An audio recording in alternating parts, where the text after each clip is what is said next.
ที่ยวหลวงพระบาง EP 1ฉบับลิ้นน้ำกัน3คนไอ้น้องเพราะคนอื่นเขาบ่ลิ้นน้ำโอเค เริ่มเปิดคลิปมาตอนนี้เฮาอยู่สถานีรถไฟทริปนี้บอกเลยว่าเฮาพากันตื่นเต้นสุดๆเพราะวันนี้เฮาสิไปลิ้นน้ำกัน3คนไอ้น้องแล้ว หลังจากที่เฮาตกลงกันว่าสิไปน้ำกันตั้งแต่ตอนปี4หากเกินและเนื่องจากว่าเฮาพากันตื่นเต้นแฮงเนาะนอนจนบ่ได้กินข้าวสวยหลังจากขึ้นรถไฟปุ๊บก็พากันหิวข้าวปั๊บเป็นเหตุให้ต้องเสียเงินคือที่เห็นเนาะพากันซื้อไส้กรอกมากินบอกเลยว่ามันไม่ธรรมดาเพราะมันแพงมาก แล้วในระหว่างที่นั่งรถไฟเนาะเฮากับบ่ฮู้สิพากันเฮ็ดหยังก็มีแต่ถ่ายรูปถ่ายวิดีโอเมื่อยถ่ายตัวเองแล้วก็ถ่ายคนอื่นเมื่อยถ่ายคนอื่นแล้วก็กลับมาถ่ายตัวเองต่อเนาะถ่ายทางในรถไฟมีอย่างได้ถ่ายก็ถ่ายเนาะถ่ายแล้วก็ไปถ่ายทางนอกรถไฟต่อถ่ายวิวเนาะเสียดายบ่ได้อยู่อีกฝากบ่ซั่นก็สิได้วิวภูวังเวียงมาฝากนะแต่ก็บ่เป็นหยังด้านที่เฮาอยู่กันงามคือกันเนาะ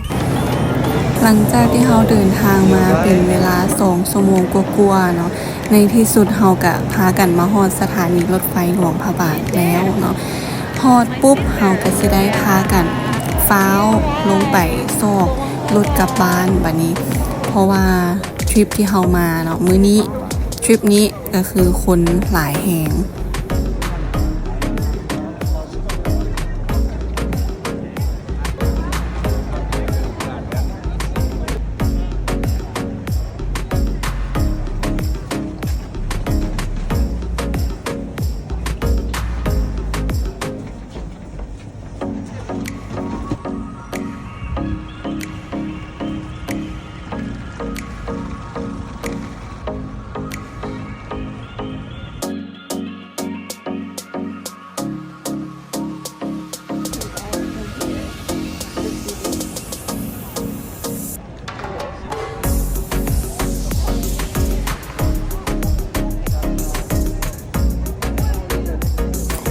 เนื่องจากว่าเฮาบ่มีคนมารับเนาะก็สิได้ขึ้นรถตู้ให้เขาเจ้าไปส่งเอาซึ่งจากสถานีหลวงพระบางไปตัวเมืองหลวงปัจจุบันนั้นรู้สึกว่าสะดวกสบายหลายแล้วเนาะมีรถตู้มาท่ารับส่งหลายคันเฮาสามารถซื้อปีแล้วก็ขึ้นรถสิไปลงแถวใดก็สามารถบอกเขาเจ้าได้เลยปีก็คนละ40,000 กีบเท่านั้นเองเนาะ